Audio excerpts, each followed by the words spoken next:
이어 주기도문의 세 번째 부분은 사람에 관한 기도다. 사람에 관한 기도. 오늘 우리에게 꼭 필요한 날마다의 양식을 주시고 우리가 우리에게 죄 지은 자를 용서한 것처럼 우리의 죄 또한 용서하소서. 우리를 유혹에 빠지지 않게 하시고 모든 악에서 구원하소서. 사람에 관한 기도 역시 세 가지 간구로 구성되어 있다. 1. 첫 번째 간구는 육신을 가진 인간으로서 하루하루 생명을 유지하는 데 꼭 필요한 일용할 양식의 공급을 구하는 것이다. 이는 마치 출애굽한 이스라엘 백성들이 40년 동안의 광야 생활에서 매일매일 하늘로부터 내려오는 생명의 만나를 기대한 것과 같다. 그러므로 모든 사람은 영적으로는 물론이고 육적으로도 하나님께 전적으로 의존해야만 진정으로 살아갈 수 있다. 2. 두 번째 간구는 하나님께 죄의 용서를 구하는 기도다. 여기서 죄는 곧 빚이다. 사람으로서 하나님께 마땅히 행해야 할 바를 하지 않았기에 모든 사람은 하나님께 갚아야 할 빚이 있는 것이다. 그 빚을 탕감해달라고 구하는 내용이다. 그렇다면 하나님께 이 빚을 탕감받으려면 우리가 먼저 우리에게 빚진 자, 곧 우리에게 피해를 준 자들의 허물을 반드시 먼저 용서해 주어야만 하는 것일까? 그렇지 않으면 하나님께 죄의 용서, 곧 빚의 탕감을 받지 못하는 것일까? 그런데 성경 전체의 교훈을 살펴보면 이는 조건이라기보다는 도리어 결과다. 나중에 예수님은 한 비유를 통해 이 같은 사실을 보여주셨다.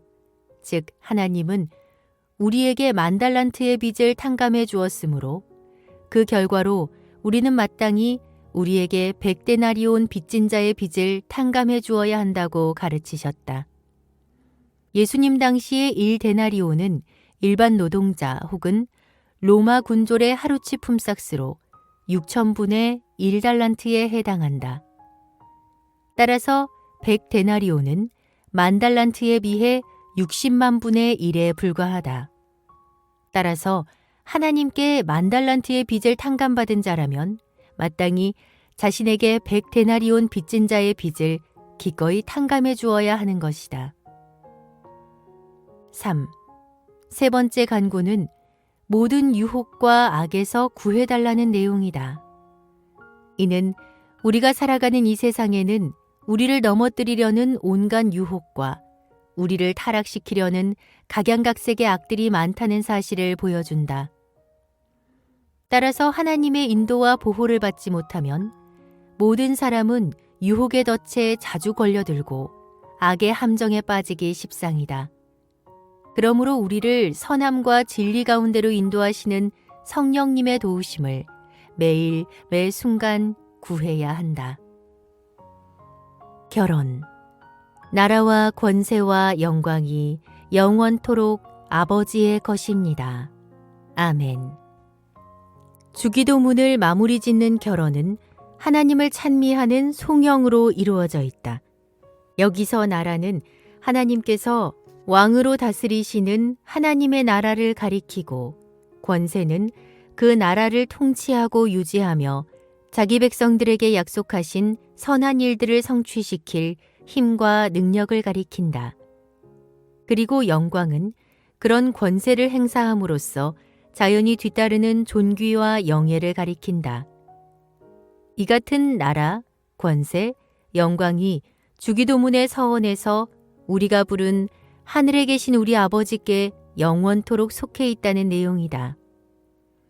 하나님은 이 같은 분이시기에 그분께 드리는 우리의 기도가 그 효력을 발휘할 수 있는 것이다.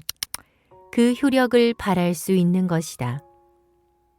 끝으로 이 모든 것들을 진실로 믿고 인정한다는 의미에서 아멘으로 주기도문을 끝맺는 것이다. 이처럼 주기도문을 가르치신 후에 예수님은 주기도문 가운데 용서에 관한 부분을 한 번 더 강조하신다. 여러분이 이처럼 여러분에게 죄 지은 사람을 용서하면 하늘에 계신 여러분의 아버지께서도 여러분을 용서하실 것입니다.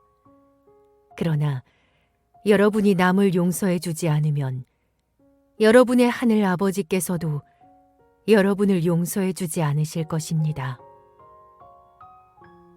우리에게 죄 지은 자의 죄를 용서하는 일, 곧 우리에게 빚진 자의 빚을 탕감해 주는 일은 결코 쉬운 일이 아니다.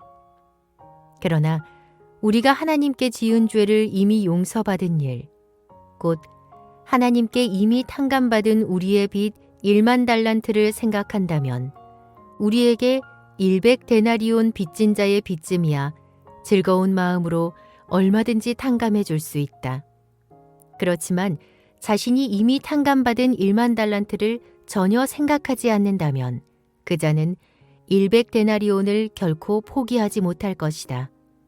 그렇게 되면 하나님은 그 자에 대해 아주 괘씸하게 생각하고 다시 1만 달란트를 요구하실 것이다. 그러니 우리는 우리에게 죄 지은 이웃을 기꺼이 용서하고 탕감해 주어야 한다.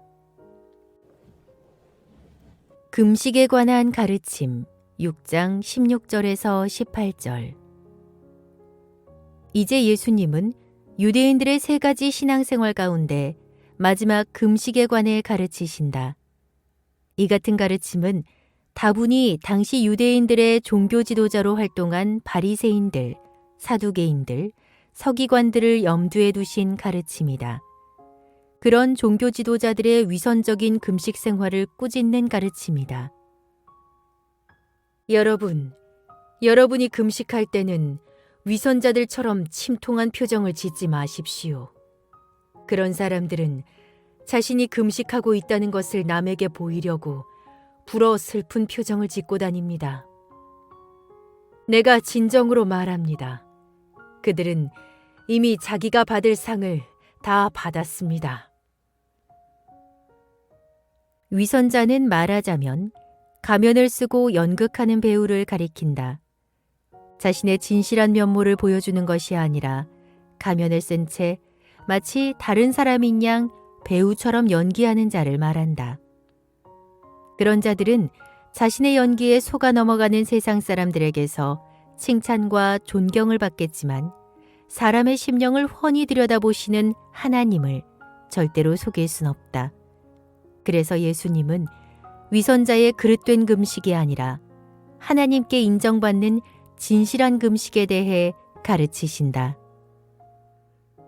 여러분이 금식할 때는 얼굴을 깨끗이 씻고 머리에 기름을 바르고 좋은 옷을 입으십시오. 그리하여 보이지 않는 데 계시는 여러분의 하늘 아버지 외에는 아무도 알지 못하게 하십시오.